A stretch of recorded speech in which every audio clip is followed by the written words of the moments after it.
با درود. درسی امروز ما باقی‌مانده درسی داره که محلی که به صورت لحظوی را ما در شکل گیم کاملا عملی میخواهیم نقشه کشی انجام دهیم در نرم افزار کدسیمو. ما اگر نقشه الکتریکی را ببینیم، نمودهای نقشه الکتریکی را اگر این تیپی نقشه را ما گفتیم نام دارد نقشه مسیر جریان، یعنی ما در اینجا اساساً روی مسیر جریان نقشه کشی را انجام میدیم که یعنی این یک سخema پرینسیپالی هم میگن. این سخemایی که پرینسیپی کار همون لایحه ما را نشان میدهد و در اینجا همون توجه اساسی داده میشود به مسیر جریان، یعنی جریان از فرض کنیم در این قسمت مدار فرمان از ال یک وارد میشود. این یک مسیر است و میرود با استفاده از شست یکم به کی یکی.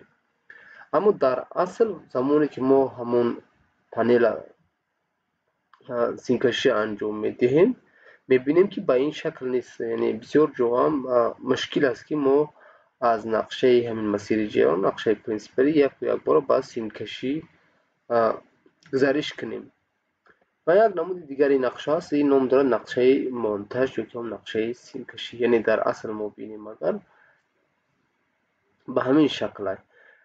این داخل همون شیت همون پنل ماست که در این قسمت منبع سه فاز از این ترمینال ها، یعنی اینجا اصلا ترمینال های واردی، یعنی این قسمت ما منبع ما به هر رنگی که باشد بیرون از همین پنل است. سه فاز و زمین پیوست وارد میشه به پنل ما و از این قسمت هم از کلید وصل و قطع که ترمینال هاش هم اینجا نوشته شدگی است و از اینجا میرود و تقسیم بشد محافظک و کانتاکتور و از اینجا با اومده به ترمینال در این قسمت ها این ترمینال باز میستد. یعنی با اون خاطر است که محرک ما به هر رنگی که هم باشد بیرون از پنل است، یعنی خارج از پنل است. به همین شکل ما همون سیم های مثال محرک هم میگیریم در این قسمت وصل میکنیم به این شکل و مدار فرمان هم باشد خود محافظه که داخل همون پنل است. اما همین شستی کلیدی که برای وصل خط بود این حتما یا در همون پنل یا که بیرون از همون منطقه است، یعنی در داخلش همین پنل نیست. برای همین هم ما وصل همین هم با استفاده از ترمینال در این قسمت میبینیم و میریم در نرم افزار کدسیمو همینا ما تخمینا پیاده سازی میکنیم. نقشه را ما به شکل تخمین میزنیم که همین قسمت داخل شیت ماست. رنگشان از این جهت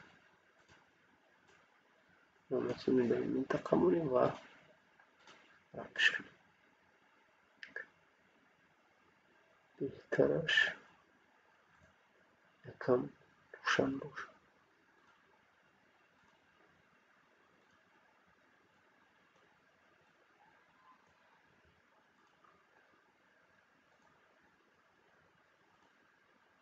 یعنی به همین شکل این داخل شیت ما گفتیم حتما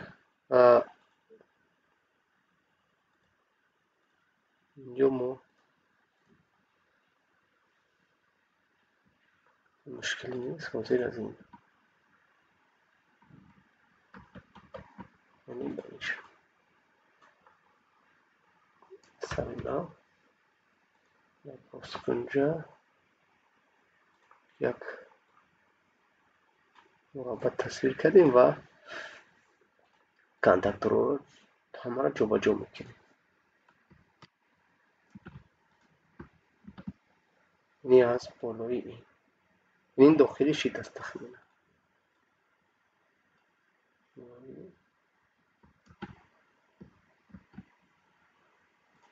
این زیر این رفت برای اینجا میبرداریم و بالای شیت میگذاریم.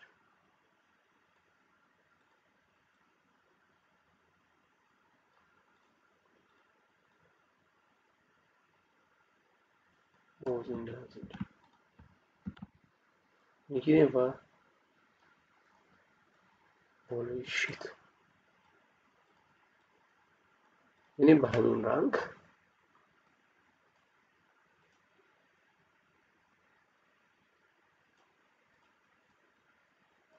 جای منبع وارداتی را بهترش بسازیم. و گفتیم او از ترمینال ها قسمت، یعنی فاز یکم، فاز دوم، فاز سوم نیتر و اگر زمین پیوستن باشد زمین پیوست. در این قسمت هم باشد ما یو وی و دبلیو سه تا از ترمینال هایی که برای موتور ما هستند و در این قسمت هم باشد برای همون شستی استارت ما هستیم. به همین شکل و ما گفتیم منبع وارداتی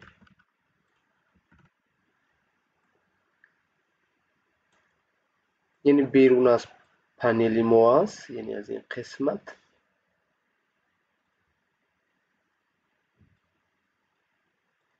یکم جو با جویشون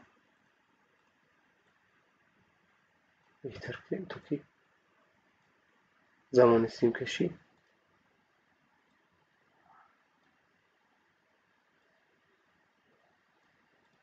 روشن‌تر باشد.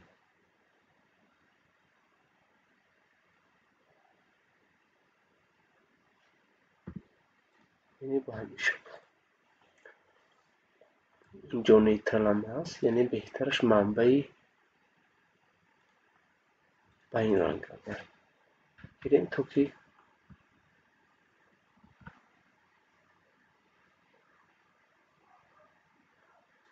فهمید باشه. یعنی L1 L2 نیترال و زمین پیوست.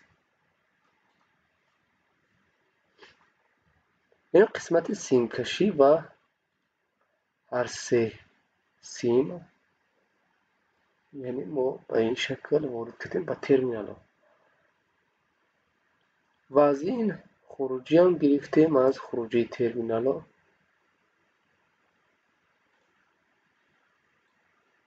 آوردیم به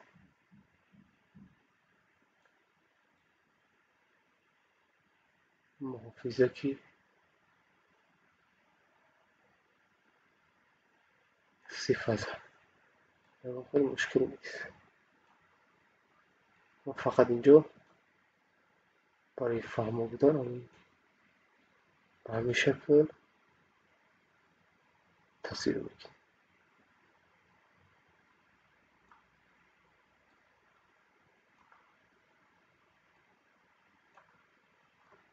و یک فاز هم از همین فاز نزدیکترین ما اینجا داریم آوردیم وصل کردیم به F4. نیترال هم از این قسمت آمد و رفت و این شد.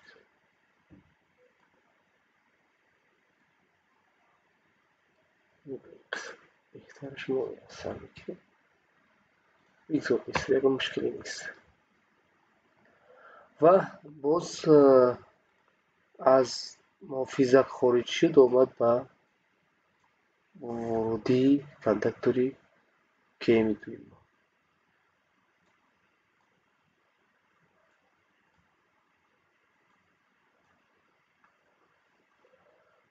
و قسمت مدار فرمان هم باشد گفتیم از محافظه که اینجا فیچوری ما هست وارد می شود به تیغه بازی همین شستی ما، یعنی ما فرض بر این میگیریم که هم شستی و هم محرک ما در مسافه دور است همین پنل ما واقع.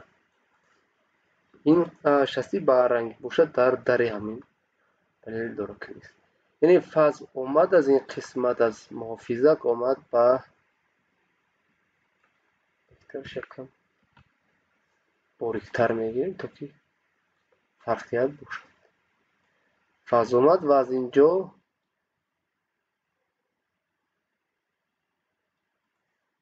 شکل بهترش ما اینه از این طرف یعنی تا که زمان خارج شدن باز بریش سیما پیدا نشد. یعنی فاز آمد یکم ترمینال از ترمینال خارج شد آمد به درآمدی تیغه باز ما گفتیم رقمی 34 است. 34 و از 34 از تیغه باز خارج شد آمد به ترمینال دیگری و از این قسمت هم یعنی از قسمت رقم 14 اینجا 4 ما است وصل میشود به چی؟ به ای یکی ما. نیترال هم باشد نیترال بیواسطه به سیم پیچی ای دوی ما و محرک هم ما وصل میکنیم. در اینجا بینیم در وقتی سیم کشی ما هم منبع ما هم محرک و شسته ما بیرون از همون شیت پنل اداره کنی ما هستند و همین خاطر ما اینجا ترمینال رو استفاده کردیم و سیم کشی هم بینید نقشه پرینسیپلی در اینجا نقشه همون مسیر جریان و همون نقشه منتج به کدام شکل است یعنی فرقیتی کلان دارد. معذرت میخوام از این مشکلی که به در آمده است بهتر شما همینه نیستش. منبع سه فازه ما یعنی از قسمت L1 L2 L3 اومد جور شد تا بالای محافظه F3 ما و F4 ما وصل کردیم. F4 هم وصل کردیم فاز آمد و ترمینال اومد و شستی تیغه باز از این قسمت بینید اگر رنگی ما علکه تیره است قسمت هم رنگی خاکستر. زمانی که ما اسید را وصل میکنیم محرک ما راه اندازی میشه به طریق گفتیم به صورت لحظوی. ما اینجا هم میریم مسیری نقشه مسیری جریان ما اینجا یک کار دیگر میکنیم S1 یعنی همین S1 هم نامش میگذاریم S1 یعنی زمانی که ما وقتی S1 وصل کردیم هر دینا وصل شوند تا که ما شبیه سازیش بهتر پیگیری کنیم. فرض کنیم من این S1 وصل میکنم من S1 همین وصل میشه و میبینید که نقشه یکون مقصد یکون فرقیت نداره یعنی مقصدی ما با صورت لحظوی راه اندازی محرک بود چی در نقشه مسیر جریان و چی در نقشه همین پرینسیپیالی طرز کار کاملا به یک شکل است فقط سیم کشیشون در نقشه منتج یکم فرقیت دارد.